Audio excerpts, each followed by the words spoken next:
لله الذي زين النبيين بحبيبه المصطفى ومن على المؤمنين بنبيه المجتبى. الحمد لله على ما بقى والحمد لله على ما مضى، والصلاة والسلام على رسوله محمد خير الورى.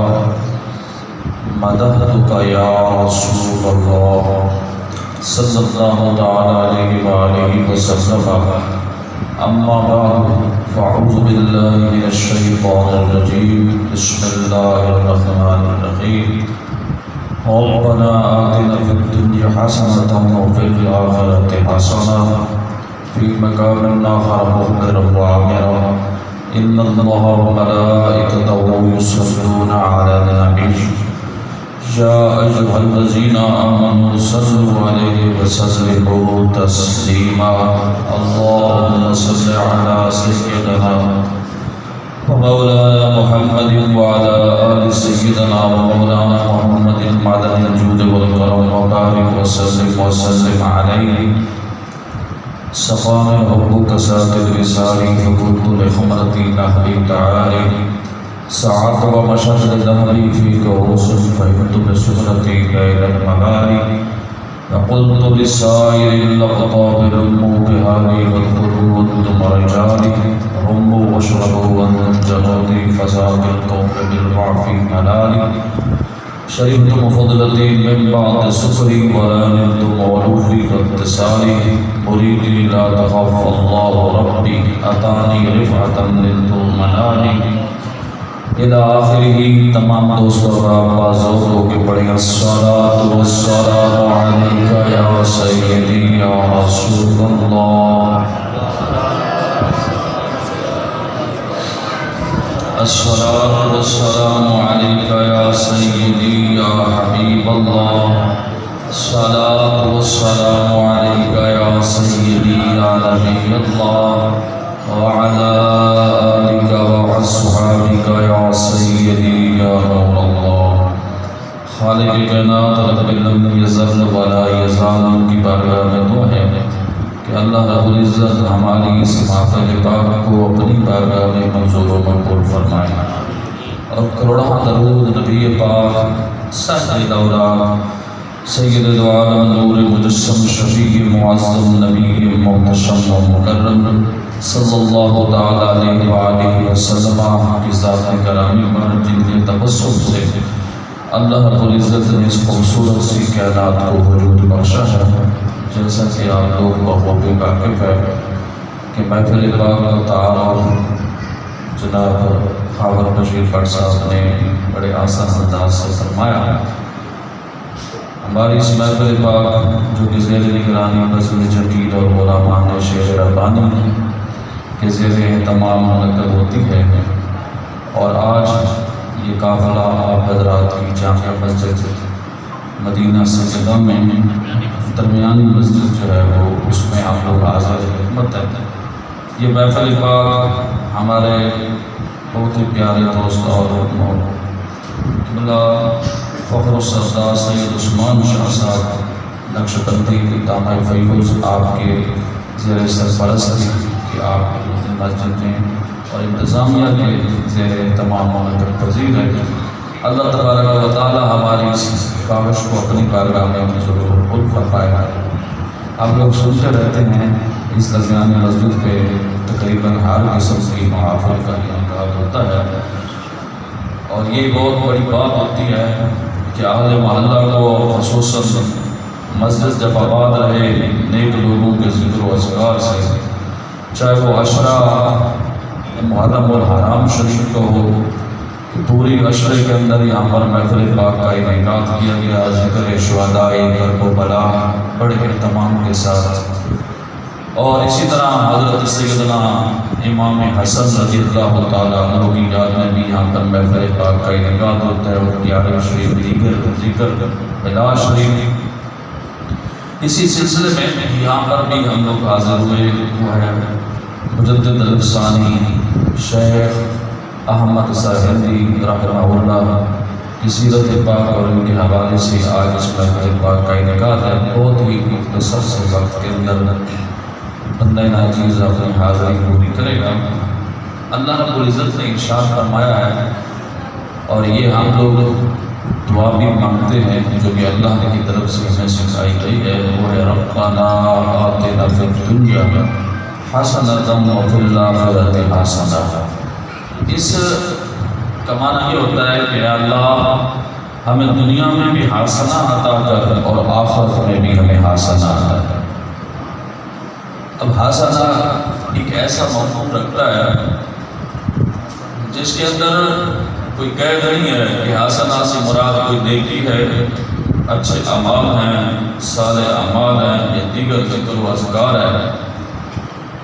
امام جلال الدین سیوطی رحمۃ اللہ تعالی علیہ اپنی شرح آفاق تفسیر در منصور کے اندر اسی آیت مبارکہ کے ماتات لکھتے ہیں، آپ فرماتے ہیں کہ اس سے مراد یہ ہے کہ نیک لوگوں کا ذکر کرنا حسنہ ہے۔ نیک لوگوں کا ذکر کرنا، اب معنی یہ بنے گا کہ اللہ ہم دعا مانگتے ہیں اور ہم کہتے ہیں اے اللہ ہمیں تو توفیق بخش، دنیا میں ہم تیرے نیک بندوں کا ذکر کریں گے۔ ربنا آتنا فی الدنیا حسنہ کا معنی یہ ہوگا کہ اے رب ہمیں توفیق بخش کہ ہم دنیا میں تیرے نیک لوگوں کا ذکر کریں، وفی الآخرۃ حسنہ، اور یا اللہ آخرت میں ہمیں اسی ذکر کا ثمرہ عطا کر۔ یعنی دنیا میں ہم ایک لوگوں کا ذکر کریں اور آخرت کے اندر ہمیں یا اللہ اسی ذکر کا ہمیں آخرت میں ثمرہ اجر اور ثواب عطا کر۔ ظاہر بات ہے کہ حدیث پاک میں ہے ذکر الصالحین عبادت، کہ نیک صالحین کا ذکر کرنا بھی عبادت ہوتا ہے۔ نیک صالحین کا ذکر کرنا بھی کیا ہوتا ہے؟ وہ چاہے سید الشہداء حضرت امام حسین کا ذکر ہو، چاہے وہ دیگر صحابہ کرام کی یاد میں خلیفہ اول بلا فصل حضرت سیدنا ابوبکر صدیق کا ذکر ہو، چاہے وہ صحابہ کے بعد اہل بیت کے بعد اولیاء اللہ کا ذکر ہو، یا وہ چاہے مجدد الافسانی شیخ احمد سرہندی کا ذکر ہو۔ کیونکہ نیک اور صالحین کا ذکر کرنا یہ کیا ہوتا ہے؟ عبادت ہوتا ہے، اور یہ کام اہل سنت کے ذمہ آیا ہے اللہ کی طرف سے کہ ہم لوگ ہر نیک اور صالح کا ذکر بڑے اہتمام کے ساتھ کرتے ہیں۔ ہم گیارہویں بھی مناتے ہیں الحمدللہ، ہم 12ویں بھی مناتے ہیں، اور ہم 10 روزہ یوم شہداء کربلا بھی مناتے ہیں، ہے کہ نہیں؟ اس میں بھی ذکر ہوتا ہے۔ ایسے ہی ہم ہر یوم کو بڑے اہتمام کے ساتھ مناتے ہیں، کیونکہ ہمیں اللہ کے نبی کی یہ حدیث پہنچی ہے کہ نیک اور صالحین کا ذکر کرنا عبادت ہوتا ہے، تو ہم جس انداز اور جس طریقے سے بھی نیک اور صالحین کا ذکر کریں، ہماری نیت یہ ہوتی ہے کہ اللہ تعالیٰ اس پر ہمیں اجر و ثواب عطا کرتا ہے۔ اور ربنا آتنا فی الدنیا حسنہ کا معنی بھی یہی ہوگا۔ اب ہر بندہ جب دعا مانگتا ہے تو کوئی نہ کوئی حسنہ تو ذہن میں رکھتا ہے کہ نہیں رکھتا؟ ہمیشہ جب دعا مانگا کریں اور یہ دعا مانگتے ہوئے ایک حسنہ، ایک نیکی اپنے ذہن میں بنا لیں، جیسے ابھی ہم نے دوران خطبہ نیکی ذہن میں بنا لی کہ آج ہم اللہ کے ولی کامل، اللہ کے برگزیدہ بندے جنہوں نے اسلام کی خاطر اپنی جان کی پرواہ کیے بغیر وقت کے ظالم بادشاہ کے سامنے کھڑے ہو گئے، وقت کے ظالم بادشاہ کے سامنے، اور اسلام کو اس بدعت شیعہ سے محفوظ کیا اور بدعت سے اسلام کو بچایا اور مسلمانوں کی خیر خواہی کی، جس سے مسلمان جن کے طریقے پہ چل کے ہر قسم کی خرافات سے بچ گئے۔ اس ولی کامل کا نام ہے مجدد الافسانی۔ اس کا کیا نام ہے؟ مجدد الافسانی۔ مجدد الفسانی رحمۃ اللہ تعالی علیہ کی کرامت آپ کے پیدا ہونے سے پہلے ظاہر ہو گئی. آپ کے پیدا ہونے سے آپ کے والد گرامی عبد الاحد چشتی قادری رحمہ اللہ، آپ نے خواب دیکھا، اور اے خواب دیکھتے ہیں کہ ایک کھلا میدان ہے جس میں اندھیرا ہی اندھیرا ہے، تاریکی ہی تاریکی ہے. آپ فرماتے ہیں کہ میں اس اندھیرے میں کھڑا ہوں، اچانک میرے پشت مبارک سے ایک نور ظاہر ہوا، اور نور کے ظاہر ہوتے ہی وہ نور کے لیے ایک تخت بچھایا گیا. اس تخت پر وہ نور بیٹھا. اس وقت غیب سے آواز آئی کہ جال حق و زحق الباطل، یہ حق آ گیا اور باطل ظاہر ہو گیا. جس قسم کی شکل میں، جس شکل کی صورت میں جانور عجیب و غریب، کوئی خنزیر کی، کوئی گدھے کی، کوئی اور جانوروں کی شکلوں میں لوگ پیش ہوئے، اور اس نور کی وجہ سے سب کا سر قلم ہوا. فرماتے ہیں یہ بات صبح میں بیدار ہوا تو اپنے شیخ کامل حضرت مولانا کمال صاحب رحمہ اللہ کے پاس گیا. اس کے پاس جا کے میں نے کہا حضرت میرے خواب کی تعبیر کیا ہے؟ فرمایا تمہیں مبارک ہو، خدا تمہیں ایک ایسا بیٹا عطا کرے گا جس کی وجہ سے کفر ختم ہوگا اور اسلام کا بول بالا ہوگا. جس کی وجہ سے کفر کیا ہوگا؟ ختم ہوگا اور اسلام کا بول بالا ہوگا. فرمایا مجھے پتہ چل گیا اللہ تعالیٰ مجھے ایسا بیٹا دینے والا ہے جس سے اللہ تعالیٰ اسلام کا کام لے گا. اور وہ کون تھے؟ مجدد الفسانی رحمۃ اللہ علیہ. مجدد الفسانی رحمۃ اللہ علیہ کا سلسلہ 27 واسطوں سے حضرت سیدنا خلیفہ ثانی حضرت عمر فاروق رضی اللہ تعالی عنہ تک ملتا ہے. یہ سلسلہ آپ کا جو سلسلہ ہے وہ نسب کے اعتبار سے ہے. جو سلسلہ آپ کا روحانیت اور فیض کے اعتبار سے ہے اس کا تعلق یا تو حضرت سیدنا ابوبکر صدیق رضی اللہ تعالیٰ عنہ کے ساتھ ہے یا حضرت سیدنا مولا علی رضی اللہ تعالیٰ عنہ کے ساتھ ہے. کہ آپ کو چاروں سلسلوں کی اجازت دی. آپ چاروں سلاسل کے اندر آپ بیعت فرماتے ہیں اور چاروں سلاسل کی آپ کو اجازت دی. تو فیض جس طرح کا آپ کو ملا آپ کے پیر و مرشد باقی باللہ رحمہ اللہ سے آپ فیض یافتہ ہیں، اور اسی آپ انہی کے فیض سے اپنا سلسلہ نقشبند کو چلایا. لیکن آپ بڑے فخریہ انداز سے فرماتے تھے کہ بندہ ناچیز کو ایک خاص فیض حاصل ہے، اور وہ کس سے؟ وہ حضرت سیدنا مولا علی رضی اللہ تعالیٰ عنہ سے ہے. اچھا یہ بھی یاد رکھیے گا چاہے جتنے بھی سلاسل ہوں ان کا تعلق کہیں نہ کہیں جا کے سیدنا علی المرتضیٰ سے ضرور ملتا ہے. علی سے ضرور. تفسیر مظہری کے اندر قاضی ثناء اللہ پانی پتی رحمۃ اللہ تعالیٰ علیہ نے اللہ اصحابکم علیہ اجرا ان المودۃ فی القربى والی آیت کے تحت لکھا ہے. آپ فرماتے ہیں کہ تمام سلاسل جتنے بھی سلسلے ہیں، چاہے وہ نقشبندیہ ہو، چاہے وہ قادریہ ہو، چاہے وہ سربندیہ ہو، چاہے وہ چشتیہ ہو، چاہے وہ قمیشیہ ہو، ایسی سلسلہ ہو، جو بھی سلسلہ ایک دفعہ چلتا ہے تمام سلسلوں کی بالواسطہ یا بلا واسطہ کسی نہ کسی سید ذاتے کا فیض اس کے اندر موجود ہوتا ہے. کسی نہ کسی سید کا فیض وہاں پر کیا ہوتا ہے؟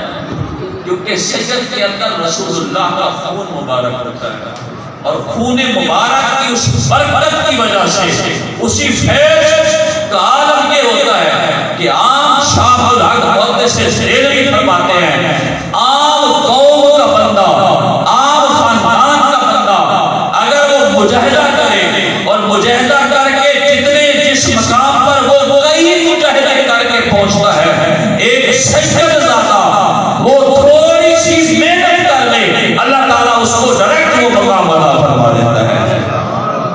اس کی وجہ کیا ہوتی ہے کہ فرمایا اس کے اندر خون رسول ہوتا ہے.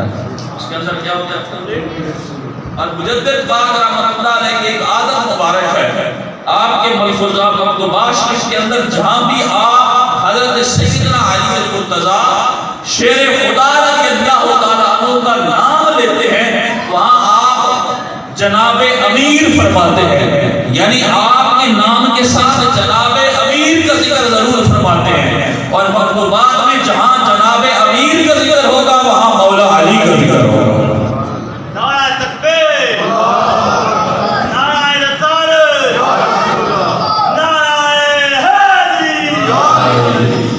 اب سنیں کہ حضرت مجدد الافسانی رحمۃ اللہ علیہ کو تمام سلاسل سے فیض تو حاصل تھا ہی، تمام سلسلوں سے فیض تو آپ کو ملا، لیکن فرمایا ایک دفعہ خاص جناب امیر کی مجھ پہ مہربانی ہوئی.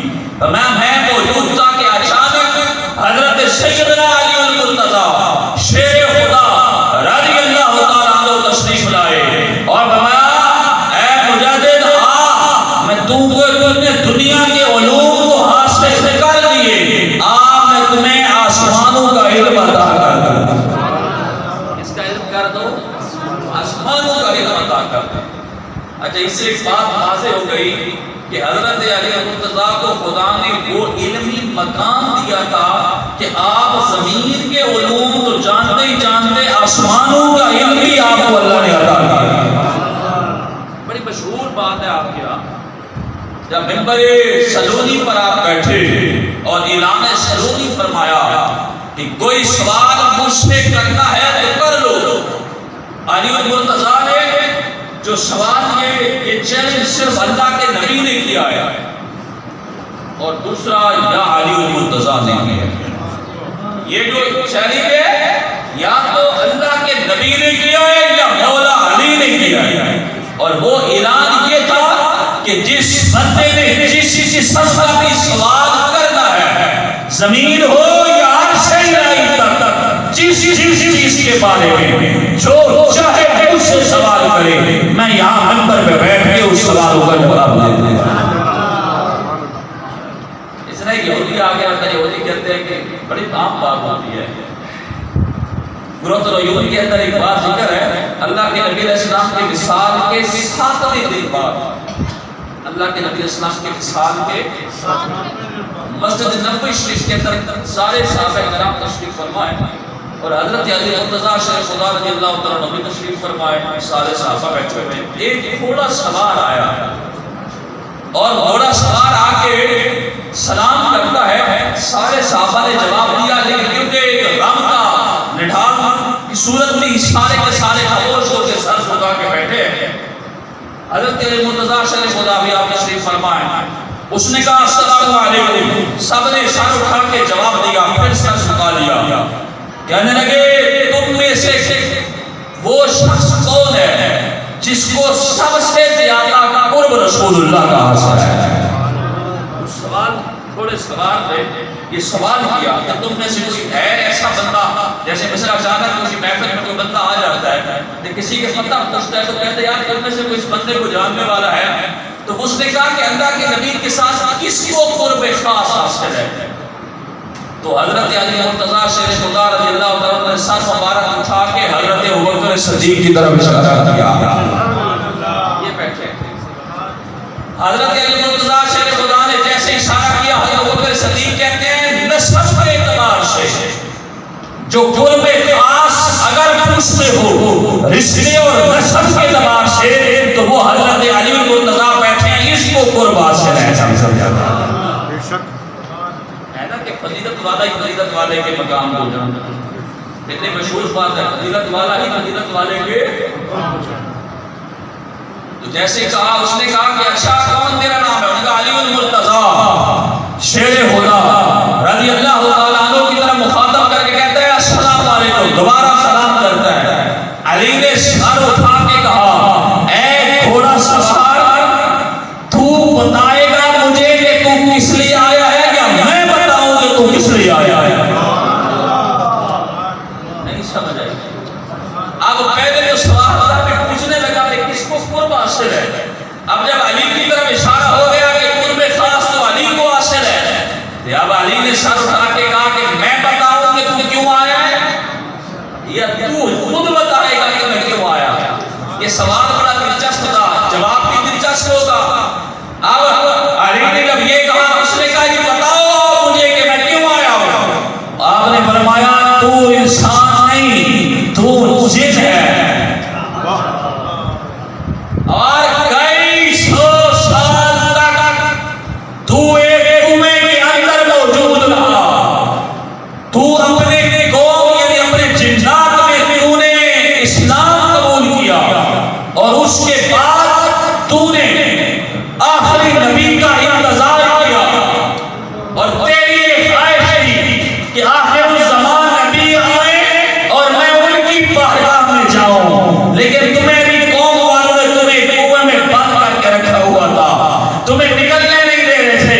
خدا کو. اس نے کہا اے علی اگر میری خبر اتنے تک تو نے دے دی تو آگے بھی خبر آپ ہی دے دے.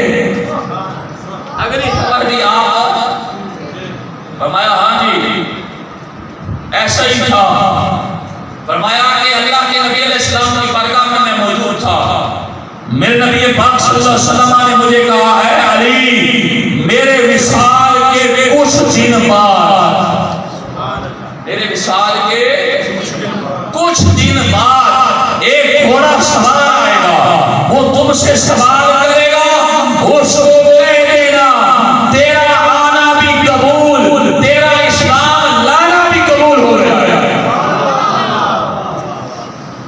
اب یہ علی نے جب یہ بات کی تو گھوڑا سوار دوسرا جلدی سے کھڑا ہو گیا، کہنے لگا رسول اللہ کو تو نہیں پایا اور اس خاص علی تمہیں پہ دیا، اب مجھے کلمہ پڑھائیں تاکہ رسول اللہ کی بات سچ ہو جائے. تو حضرت علی مرتضیٰ شیر خدا نے اس کو کلمہ پڑھایا. جو ہی اس نے کلمہ پڑھایا، کلمہ پڑھنے کے بعد وہ اس نے کہا اِنَّا لِلَّهِ وَإِنَّا إِلَيْهِ رَاجِعُونَ، کہتا ہوا بندہ شہید ہو گیا، فوت ہو گیا. علی مرتضیٰ کی اس بات کو دیکھ کے سارے صحابہ حیران ہو گئے کہ یا علی خدا نے تمہیں علم میں کیا مقام عطا کیا ہے. علم میں وہ علی مجدد الشامی رحمۃ اللہ علیہ فرماتے ہیں میرے سامنے علی مرتضیٰ آئے، جناب امیر تشریف لائے. مجدد صاحب کا بہت بڑا مقام ہے، وہ مقام اور مرتبہ کہ جس مقام پر مجدد صاحب پہنچتے ہیں اتنا آپ چرپائی پر لیٹے ہوئے. میں آخری بات کرنے لگا ہوں، اس کے بعد بیان ختم کر دوں گا. چارپائی پہ آپ تشریف فرما ہے اور چارپائی پہ بیٹھے بیٹھے ایک بندے نے عرض کی حضور میں آپ کو ابو الحسن خرقانی کا ایک قول سناتا ہوں. جن کا ابو الحسن یہ حضرت ابو الحسن خرقانی رحمۃ اللہ تعالی علیہ سلسلہ اویسیہ کے بزرگ ہیں اور یہ اپنی نسبت حضرت بایدین بستانی رحمۃ اللہ علیہ کے ساتھ جوڑتے ہیں. اور بایدین بستانی رحمۃ اللہ علیہ سلسلہ اویسیہ کے وہ بزرگ ہیں جو اپنی نسبت حضرت امام جعفر صادق رضی اللہ عنہ کے ساتھ جوڑتے ہیں. امام جعفر صادق سے فیض یافتہ تو امام یعنی اسی واسطے کے ساتھ حضرت ابو الحسن خرقانی رحمۃ اللہ تعالی علیہ نے کس سے فیض یافتہ ہیں؟ حضرت امام جعفر صادق سے. میرے پیر و مرشد سید پیر نصیر الدین شاہ کولوی رحمۃ اللہ علیہ آپ ایک دن ذکر فرماتے ہیں کہ ابو الحسن خرقانی کا یہ واقعہ ہے. فرمایا میدان جنگ کا محمود غزنوی جنگ لڑ رہا تھا اور آگے سے ایسا حملہ ہوا اور محمود غزنوی کو پتہ چل گیا کہ شکست کھانے لگا ہے. تو محمود غزنوی نے جنگ چھوڑ کے وہاں سے ایک گٹھڑی اٹھائی اور سامنے آ کے اپنے پورے میدان کے اندر اس گٹھڑی کے ایک جبہ نکال کے یوں دبا کی اس کو بند کیا اور چلے گئے. اللہ نے جنگ میں فتح عطا کر دی. جنگ میں کیا کر دیا؟ اس پر دلائل ہے کہ کوئی نہیں یہ جبے بھی کبھی فتح دیتے ہیں. ہم نے کہا جی سورہ یوسف پڑھو جو یوسف کا جبہ نظریں دے سکتا ہے. باپ کو نظر دیا کہ نہیں دیا؟ دیا کہ نہیں دیا؟ تو اللہ تعالیٰ چاہے کہ جبے میں بھی شفا بخش سکتا ہے. یہ کہنے کے بعد محمود غزنوی ابو الحسن خرقانی کے خیمے میں گیا.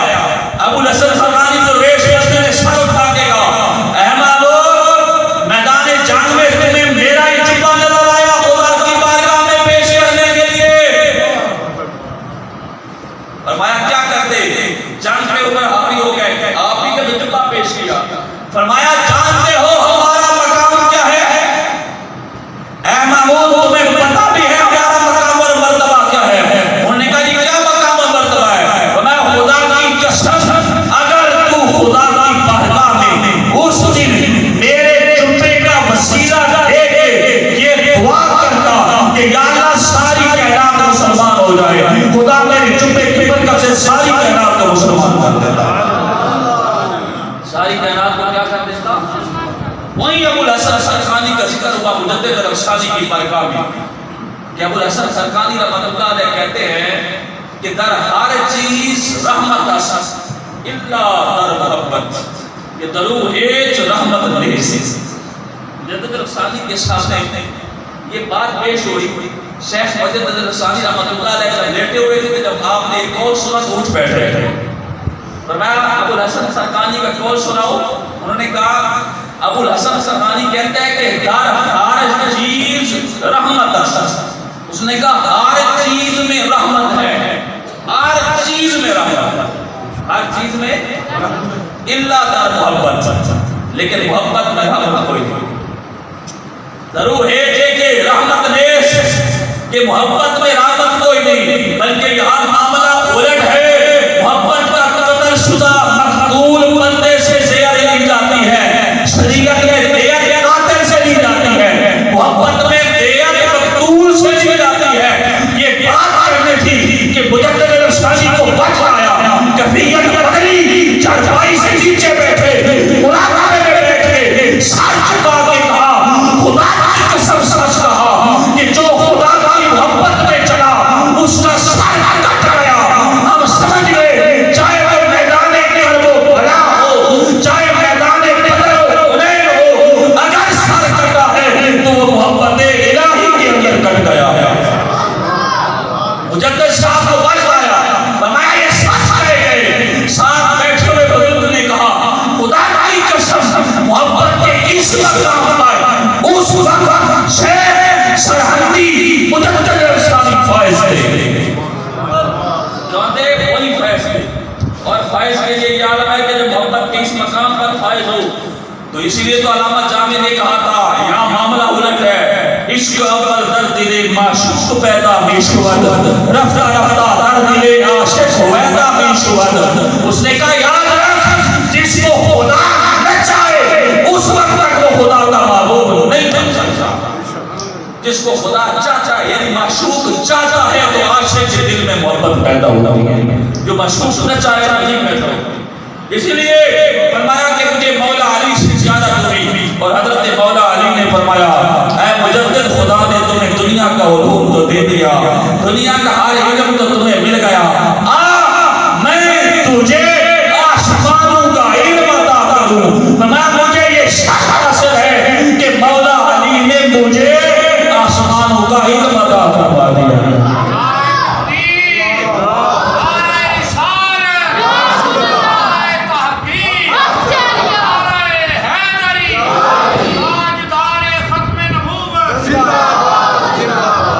یہی ہے، اسی پیغام کو لے کے ہم لوگ بزم جمیل کی طرف سے آپ کے پاس بھی حاضر ہوئے کہ اس اہم شخصیت، اس مجدد رفسانی رحمت اللہ علیہ جس کو خدا کے ہاں بہت مقام پر مرتبہ حاصل تھا، اسلام کی خاطر بڑی قربانیاں دی.